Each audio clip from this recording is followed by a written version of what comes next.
Today, we're going to jump right into the core ideas from Larry Ovi's spiritual book, Too Afraid of Light, and really break down its central framework for understanding the world. So, the book kicks off with this really powerful and honestly provocative statement. After looking into why good people so often face setbacks, the author comes to this one stark conclusion. The world is fundamentally too afraid of light. And that's not just a catchy title, you guys. It's the core idea that holds up this entire way of thinking we're about to explore. You see, this isn't just some vague, abstract, good versus evil stuff. The book frames this as a very real, very active conflict. It talks about light and darkness as these tangible forces that are always in a tug of war, shaping everything from global politics right down to the little choices we make in our own lives every single day. Okay, so to get our heads around this, we're going to follow the book's structure and break it down into 5 key parts. We'll start by defining the world of light and understanding darkness. Then we'll look for the evidence of light, figure out how to push back the dark, and finally get to the heart of what it means to become a light bearer.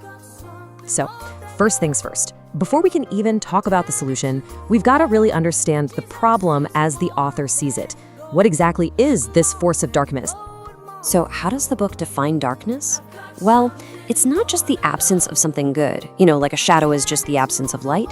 No, it's presented as an active, almost conscious force, a power that is actively working against progress and pulling things toward what the author calls the wrong side of life. And this isn't just theory, right? The author argues that this force shows up in very real, very tangible ways. On a personal level, it can pop up as fear or self-doubt or a crippling inferiority complex. But it also scales way up, showing up as huge societal problems like bribery, corruption, and intolerance. The book draws a straight line from our inner world to these big external issues. And this is where the book introduces a really key concept to explain those systemic problems: cabals. These are described as these powerful, organized groups that act as a direct expression of darkness, intentionally hijacking resources and causing widespread suffering and stagnation, all for their own benefit. All right, so let's flip the coin and look at the other side of this conflict. If that's darkness, then what is light? And what does the evidence for it actually look like? The book presents light in 2 ways that are totally interconnected. On one hand, yes, it's embodied by a divine figure, Jesus. But, and this is just as important, it's also seen in concrete human actions. Basically, anything we do that actively works to make life better for the people around us. And here's where we see the proof, the tangible evidence of that light at work. The book lists qualities like hope, kindness, and integrity. And it argues that these aren't just passive feelings, they are active expressions of a force pushing back against darkness. According to the author, these are the very things our struggling world desperately needs. This quote right here really gets to the core of the book's message about our own potential. It's making a pretty bold claim that your success, your impact on the world, it's directly tied to the strength and brightness of your inner light. Okay, so the book has defined the forces. Now it shifts gears and gets into how an individual, what it calls a light bearer, can actually get in the ring and engage in this conflict. This is really the practical how-to part of the whole philosophy. Which, of course, brings us to the big practical question the book is trying to answer. It's one thing to know these forces exist, but the goal is to actively fight back. So, how do you actually do that? I love this chart because it just lays the whole conflict out so clearly. On the left, you've got the traits of darkness, things like egocentrism, fear, lies. And on the right, they're direct opposites in the world of light: empathy, boldness, and truth. The book basically frames this battle as the daily, conscious choice we all have to make between these 2 columns. So how do you actively choose light? The author gives us a pretty clear 4-step strategy. It starts with determination. You gotta have a firm purpose. Then it's about the mental battle, saying that our mind is the main arena where this fight happens. But, and this is crucial, it's not a solo fight. Step 3 is relationships, finding your people.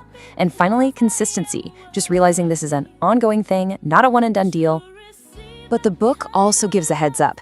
It points out some specific vulnerabilities, arguing that things like depression, loneliness, or just hanging out with the wrong people can literally dim your light, making you less effective in this struggle against darkness. So, to fight back against those things that dim your light, the book offers 3 core practices to stand firm. It says that actively practicing empathy, cultivating patience when things get tough, and consistently showing love, those are the essential tools for keeping your light bright and strong. All right, let's bring it all home. We're moving to the final section to see how all this builds to the book's ultimate purpose. What's the end goal of all this? What's the big takeaway? And this is it. This is the whole point of the book. It's not just about finding some personal peace. The aim is to become a light bearer, or what the author calls a way shower. This is somebody who doesn't just believe differently, but lives differently, actively challenging the status quo and the systems of darkness. The book then gives us a pretty detailed profile of what this light bearer looks like. And just notice how action-oriented all these qualities are. This isn't some passive believer. It's someone with the political will to make change, the discipline to stay on course, and the integrity to actually be a way shower for other people. It's a call to really live it out loud. Ultimately, the book just completely reframes how we should see life's difficulties. Instead of being defeats or signs that we're failing, challenges are presented as the very things that test and strengthen our light. They're actually opportunities to find out just how bright your light can really be. And this is the final, powerful punch. The book ends by turning the question directly to you, to the reader. It's a challenge, really, to think about your own legacy.